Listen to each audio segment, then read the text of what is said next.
E aí pessoal, tudo bem? Espero que esteja tudo bem com vocês. Hoje nós vamos falar a respeito do conteúdo de cinética química, tá? Por que é importante estudar cinética química? Essa é uma parte da química que se dedica a estudar a velocidade das reações. Isso mesmo, as reações químicas têm velocidade. E por que é importante estudar esse conteúdo, pessoal? Pesquisei na internet de manhã. Porque ao nosso redor, milhares e milhares de reações químicas se processam em velocidades diferentes, né? Como o apodrecimento de uma carne, o envelhecimento das nossas células, certo? Só que nós estamos, como seres humanos e pesquisadores que somos, estamos interessados em ou acelerar alguns processos químicos ou retardar alguns processos químicos, certo? E para isso é preciso conhecer um pouquinho desse assunto. Isso aqui é normal, isso aqui. Como zagueiro. Nós vamos ver essa parte vermelhinha aqui, a velocidade média das reações químicas, tá? Vamos tentar entender um pouquinho o que é que acontece aqui nessa parte. Na velocidade média, pessoal, o que acontece é o seguinte: as reações químicas elas se processam da seguinte forma: você coloca uma substância química, essa substância química ela vai reagir e com o passar do tempo, a quantidade dessa reação, dessa substância que você colocou para reagir, que nós chamamos de reagente, a quantidade dessa substância ela vai obviamente diminuindo. Pense aí você queimando o álcool. O álcool é um reagente. O que é que acontece com a quantidade de álcool? À medida que ele vai sendo queimado, vai diminuindo a sua quantidade. E obviamente alguns gases vão sendo formados, né, ao longo desse processo de queima. Esses gases nós podemos encarar eles como produtos. E à medida que quanto mais você queima álcool, por exemplo, mais gases são formados. Então a quantidade dos produtos ao longo de uma reação química vai aumentando, tá? Agora eu entendi! Então essa é a primeira coisa que nós temos que ter em mente. Obviamente nós podemos, né, fazer o cálculo dessas quantidades. Nós podemos colocar medidas, por exemplo, uma balança, colocar de grosso modo aqui para vocês, tá? E nós podemos calcular a velocidade com que essas reagentes ou produtos são formados. Basta você pegar a quantidade de reagente, a variação da quantidade do reagente, dividido pela variação do tempo. Só que como o reagente vai estar diminuindo a sua quantidade, você coloca um fator negativo aqui, porque menos com menos dá mais. Logo a velocidade de consumo do reagente vai ser positiva. Ou você também pode calcular em função da concentração do produto, logo, ou da quantidade do produto.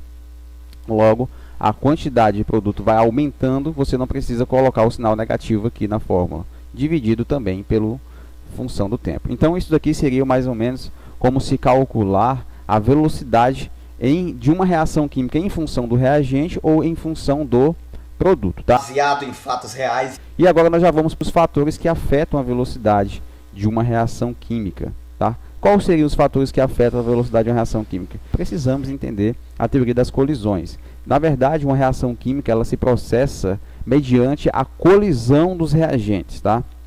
O que seria isso, professor? Na verdade, se você pegar aqui os reagentes, né, como está escrito aqui nessa equação química, nós temos aqui os reagentes, que são as substâncias A e B, certo? Que vão reagir entre si para finalmente formar a substância AB. Mas o que é que acontece ali em nível microscópico dentro do sistema reacional? O que está acontecendo ali é o seguinte: as moléculas da substância A2, né, elas estão se movimentando com uma determinada velocidade por todo o sistema e eventualmente elas podem colidir com as moléculas da substância B, né, B2, que também está se movendo, tá? E o que acontece? Quando elas se colidem e tem que ter uma velocidade mínima, ou seja, uma energia mínima de colisão, certo? Elas vão colidir com a velocidade mínima, certo? Quando elas colidem dessa forma, elas vão formar aqui, ó, A, B, certo? Já se diz A, B. Já há um deslocamento aqui, tá? Ainda a molécula A possui uma certa ligação com a molécula A, aliás, o átomo A, né, está ligado ainda de certa forma ao átomo A e o átomo B está ligado de certa forma ao átomo B, mas já está sendo formadas as ligações AB aqui. Nesse meio tempo aqui, pessoal, se você pudesse tirar uma foto da reação química, nesse exato momento, antes das moléculas, dos átomos formarem novas moléculas, essa etapa aqui da reação é o que nós chamamos de complexo ativado, tá? É uma etapa intermediária entre reagentes e produtos.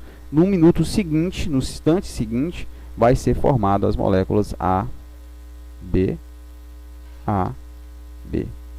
que são os nossos produtos ali da reação, tá? Então, é preciso que vocês entendam isso, certo? As moléculas dos reagentes, elas estão se movimentando, eventualmente elas colidem, e ao colidirem elas formam um complexo ativado, e esse complexo ativado logo em seguida se desfaz, formando os produtos da reação, tá? Então, em síntese, uma reação química nada mais é que a troca de posição de átomos, tá? Agora sim, valeu! Para você que vem pesquisando na internet sobre se o curso de Química aí vale a pena, se é bom realmente, é confiável, sem rodeios, o curso de Química funciona e vale a pena sim.